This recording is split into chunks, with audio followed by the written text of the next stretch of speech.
Nanalo si Maring Bena. Yung reaction ko ba nung siya nabitaw yung nung nagtakto na sila bala. Grabe yung kaba ko. Kipaningot gugugod. Yung bang nawala biglang yung antok. Bitaw ko na si Bina yung tinawag na nanalo. Ay, pastilan. Bilang supported din ako ni Bina nung unang salig niya sa Miss Universe. Tapos hanggang pangalawa, pangatlo. Tapos eto na yung pang-awat.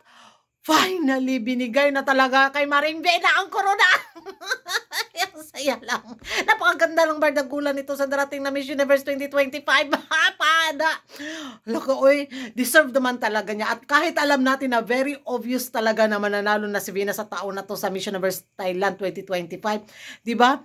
Agoy, yung kabako talaga, para bang, agoy, umapildi. Pastilan, umapildi. Agoy, pastilang si Prawang tawag ko tawag. Agoy, Bina na dyan ni Bina na dyan ni. Bina na dyan ni. Ewan ko sa inyo kung magkapareho tayo ng reaction, makakarag-karag yung saya na hindi mo rin maintindihan kahit, hindi natin ganap na naintindihan yung mga sagot nila kanina sa Q&A kasi nga walang English na translation. Pero sabi ko talaga ba, siguro ibibigay na talaga kay Bina to. Ah, yes! Ay, pastilan. I'm so happy sa Thailand dahil kinurunahan na talaga nila si Vienna.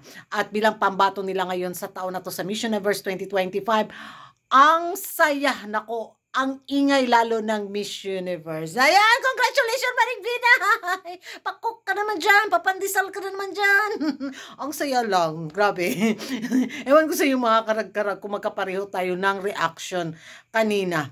Nawala talaga yung antok ko. Deserve.